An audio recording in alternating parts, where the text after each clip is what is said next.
সিঁদুরের অধিকার, তোমার সিঁদুরের অধিকার।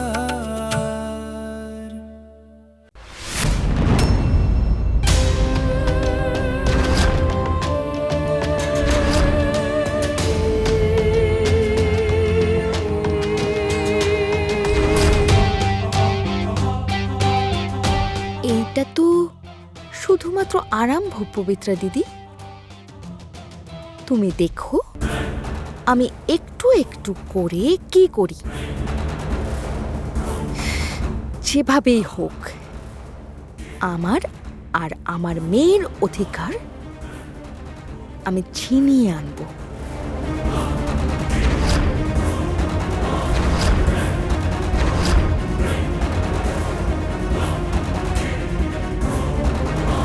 এটা তো আমার অধিকারের একটা ছোট্ট অংশ, এখনো তো সব কিছু বাকি আছে।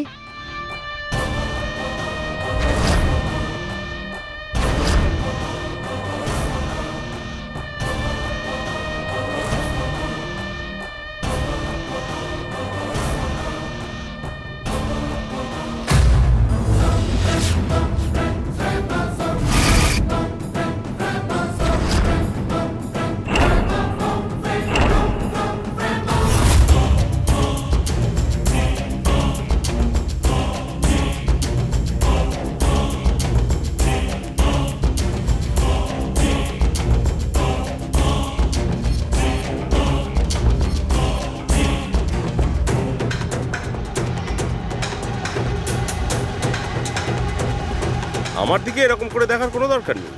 আমি আদৌ আশ্চর্য হইনি। আমি প্রথম দিন থেকেই জানি তুমি কেমন ধরনের মেয়ে মানুষ আর এখানে কেন এসেছো।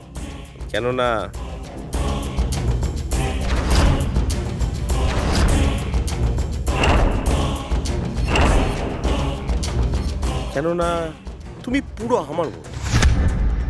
যেটা তোমার দরকার সেটা আমারও দরকার, যেটা নিজের অধিকার সবকিছু। আপনি কি বলতে চাইছেন?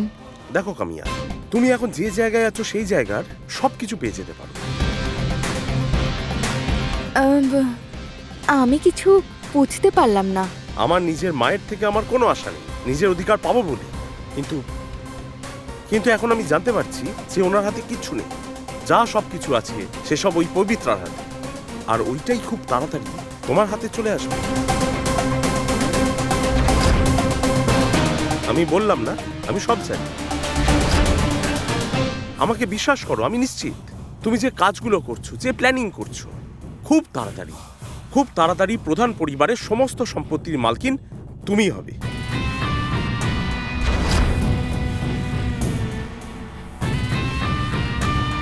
কিন্তু কিন্তু কিন্তু কি? কিন্তু এইসব কাজে তোমার আমার সাপোর্ট তো লাগবে। আপনাকে তো কেউই সাপোর্ট করে না। দরকার পড়লেও আপনার পরিবার আপনাকে সাহায্যও করে না। আপনি আমাকে কি সাহায্য করবেন? দেখো কামিয়া, তুমি হয়তো ভুলে যাচ্ছ আমি এ বাড়ির বড় ছেলে। আমি যখনই চাইবো, যা চাইবো, আজ নয়তো কাল আমি সেটা পেয়েই যাব। তাহলে আপনি আমার কাছে কেন এসেছেন? আমার আজকেই এই টাকা লাগবে, কাল নিয়ে আমি কি করব? হ্যাঁ, সেটা সত্যি কথা। আপনি ঠিকই বলেছেন। দেখো কামিয়া, একবার ভালো করে চিন্তা করে দেখো, যদি আমরা দুজন এক হয়ে যাই তাহলে আমি যা চাইছি সেই জিনিসটা খুব সহজেই নিজের হাতের মুঠোয় খুব তাড়াতাড়ি আনতে পারি। আজ না হলে কাল ও আমার কাজে দরকারে আসবে। যাকে যে কাজে প্রয়োজন তাকে সেই কাজেই ব্যবহার করতে হবে।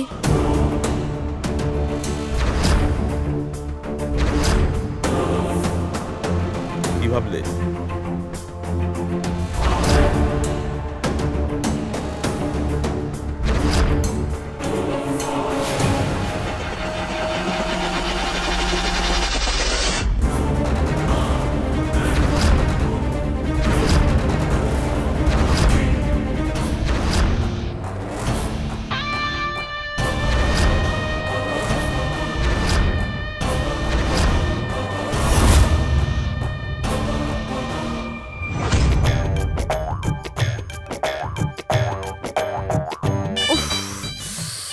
ভগবান, চুড়িটা একদম ধার নেই।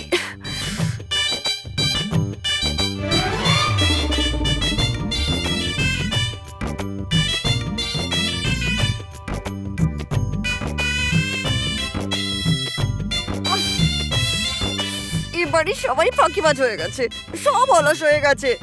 আমি একটা আপেল খাবো, সেটাও আমাকে কেটে খেতে হবে।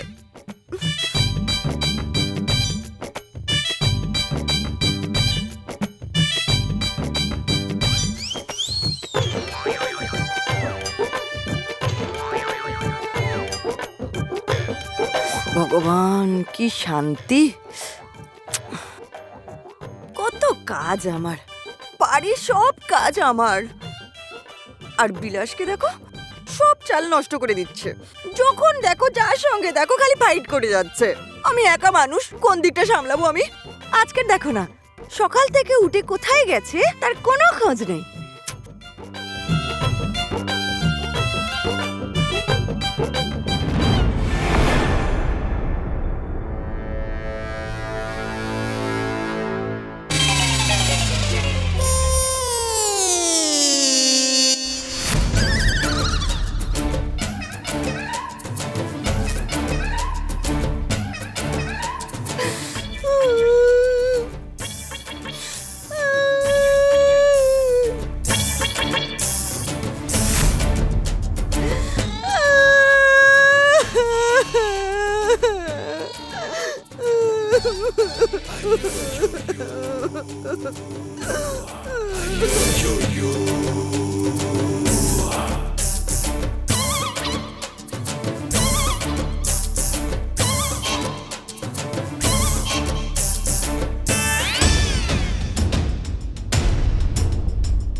বৌদি, কি হয়েছে?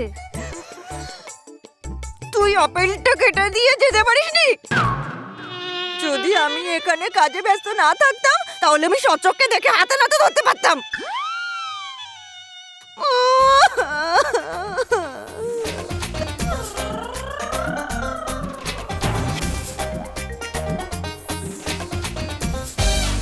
আরে বৌদি, তুমি কোথায় যাচ্ছ?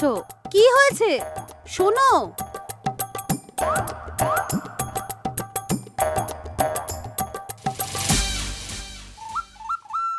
এই রমা বৌদির যে কি হয়েছে কে জানে। কালকেও কাঁদছিল, আজকেও কাঁদছে, কখনো কখনো আবার প্রচন্ড চেঁচামেচিও করছে। কে জানে, মা গঙ্গাই জানবে।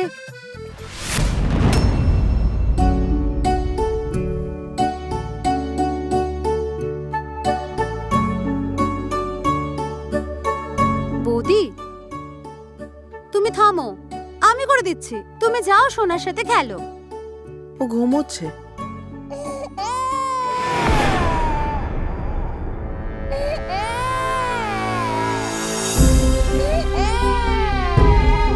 এবার যাও, উঠে গেছে।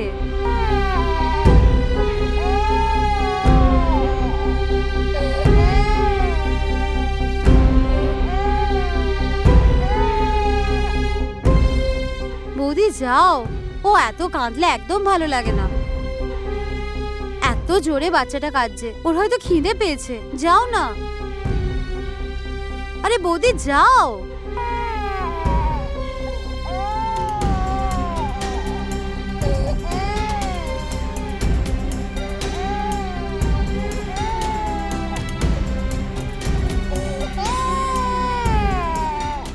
দিদি,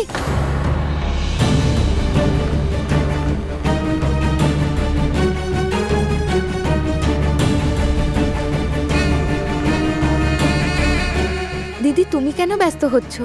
তুমি যাও না, তুমি তোমার কাজ করো। আমি ইতিকে সামলে নেব। না না, আমি যাচ্ছি। দিদি, আমি কি তোমার জন্য এইটুকুও করতে পারবো না? এবার তো তুমি আমার ওপরে ভরসাও করেছো, আমাকে কিছু করার জন্য সুযোগ তো দাও। এই অজুহাতে আমি ইতির সাথে কিছু সময় কাটানোর সুযোগ অন্তত পাবো। যত যাই হোক, ও তো আমার মেয়ে, তাই না? দিদি, তুমি একদম চিন্তা করো না, আমি ইতিকে উর্বির কাছে নিয়ে যাচ্ছি। দুজনে একসাথে খেলা করলে আর কান্নাকাটি করবে না। প্লিজ, তুমি একদম চিন্তা করো না, আমি আছি তো। বারণ করো না দিদি। হ্যাঁ,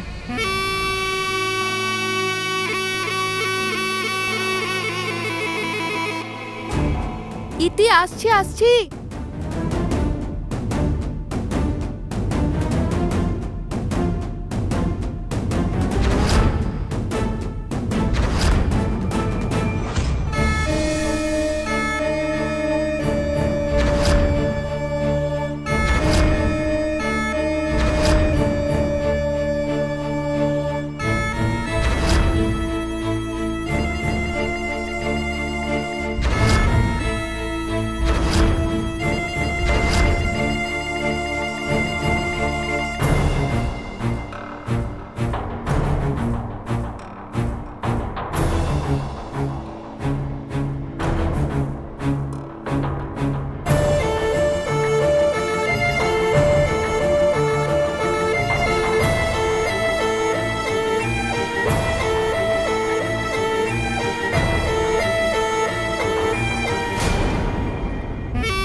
তুই কি ভাবছিস আমি তোকে আমার মেয়ে ভেবে শুইয়ে দেব খেলার জন্য?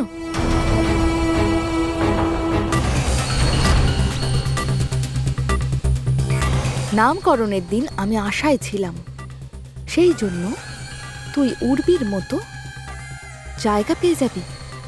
তোর ভাগ্য সেদিন খুব ভালো ছিল, সেই জন্যই। না হলে তো তুই আমার মেয়ের সমান কোনোদিনও হতে পারবি না, কোনোদিনও না।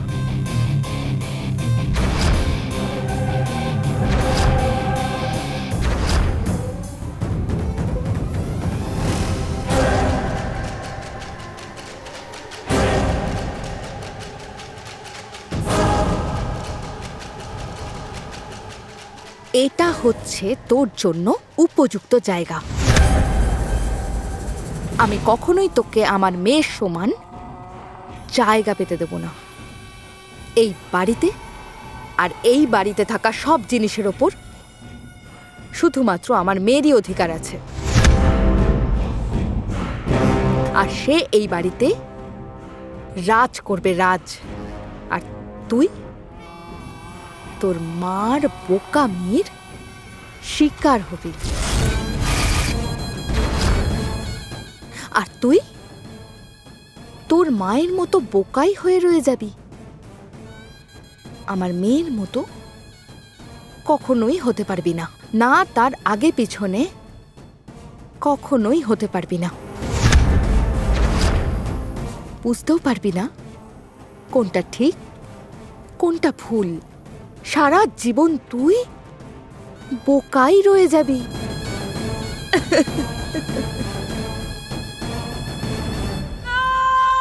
পবিত্রা দিদি, তুমি খুব ভালো, তুমি খুব ভালো। সত্যি।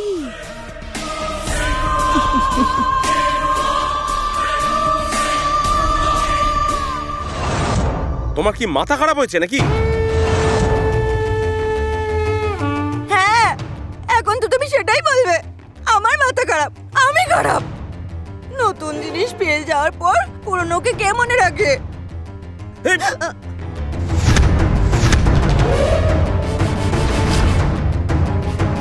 তাহলে কেন কেন তুমি ওর রুমে একা একা গিয়েছিলে? কিসের জন্য? তুমিই বলেছিলে বলে। আমি আমি বলেছিলাম? মলজা, আমার মাথায় কি পোকা কামড়েছে? আমি কখন বলেছিলাম যে একা তোমাকে ওই রুমে যেতে হবে? আরে তুমি তো বলেছিলে আমাদেরকে এই বাড়ির অধিকার পেতে হলে ওই কামিয়ার সাথে হাত মেলাতে হবে।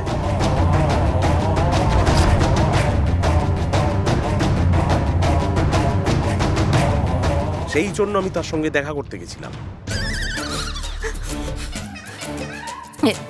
ভালো করেছো, খুব ভালো করেছো। বলছি কি, কোনো কাজ হয়েছে? কিছু বলেছে? ও খুব চালাক আছে, আর তার আসল মুখোশ আমি আমার নিজের চোখে দেখেছি।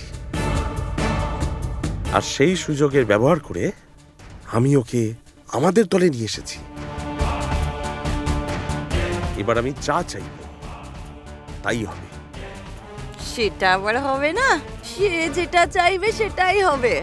তোমার আমার উপরে ভরসা আছে কি নেই? আছে আছে, তোমার ওপরে আমার অনেক ভরসা আছে, কিন্তু ওই মেয়েটার ওপরে একদম না। যদি তোমাকে আবার জাদু করে ফেলে তাহলে না। তুমি মূর্খদের মতো কথাবার্তা বলো না। আরে আমি কি চিন্তা করছি আর তুমি কি বলছো?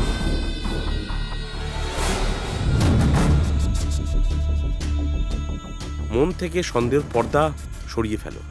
বাঘের শিকার করতে হলে জঙ্গলে যেতে হয়, আর শিকারী জঙ্গলে গিয়ে ফুল তোলে না। কিছু বুঝতে পারলে? আর যদি তোমার মাথায় না ঢোকে তাহলে আমি আরো ভালো করে বুঝিয়ে দিচ্ছি। শোনো, আমার প্ল্যানটা হচ্ছে একদমই সোজা। আমার লক্ষ্য হচ্ছে আমার লাইফ বাড়ানোর, আর আমাদের থেকে যা কিছু কেড়ে নিয়ে নিয়েছে তার থেকে বেশি আমরা ফিরিয়ে নিয়ে আসবো। কামিয়া এ বাড়িতে আসার পর থেকে সব থেকে বেশি সুবিধা হয়েছে আমাদের। এবার আর সামনাসামনি ওর সাথে ঝগড়া লড়াই করার দরকার পড়বে না। যা করার কথা ওগুলো করবে কামিয়া, আর সুযোগ তুলব আমি। আর আমার কাজ হয়ে যাওয়ার পরে এই বাড়ি আর জীবন থেকে ধাক্কা মেরে বার করে দেব, যেমন করে পায়েস থেকে মাছিকে বের করে উড়িয়ে দেয়, ঠিক সেরকম।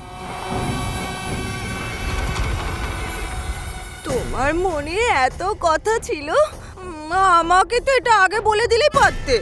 আমি তোমার সম্বন্ধে এত বাজে কথা ভেবে ফেললাম।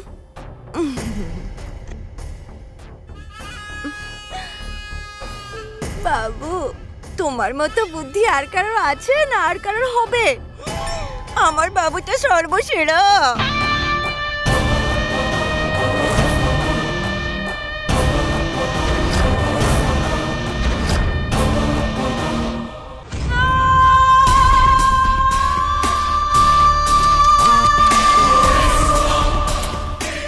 তোর ভাগ্য খুব খারাপ রে ইতিশ্রী।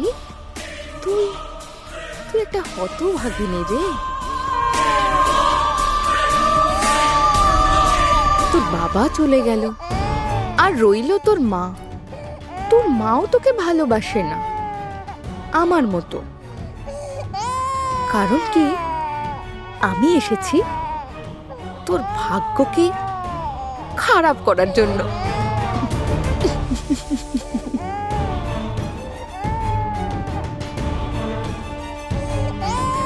কাঁদলে তোর ভাগ্য বদলে যাবে না।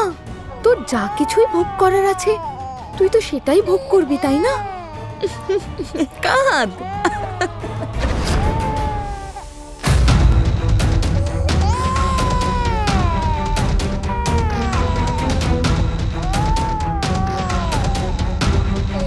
কামিয়া বলেছিল যে ও শ্রীনাকে সামলে নেবে, কিন্তু শ্রীনা তো আরো জোরে কাঁদছে। বৌদি, তুমি ওর দায়িত্ব কি করে কামিয়াকে দিলে? মা কিভাবে হতে হয় সে কি জানে? তুমি থাকো, আমি গিয়ে ওকে নিয়ে আসি। অরুণা, তুই দাঁড়া, আমি যাচ্ছি।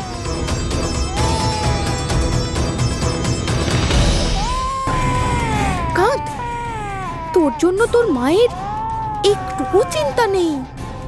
সে এখানে জীবনেও আসবে না। তুই কাঁদ, কাঁদ।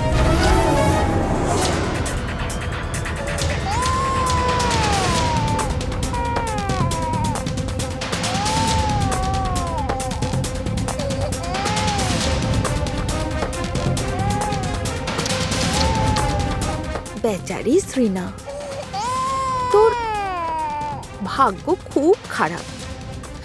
কত কাঁদবি, কাঁদ। তুই তো এইভাবে কাঁদার জন্যই জন্ম নিয়েছিস।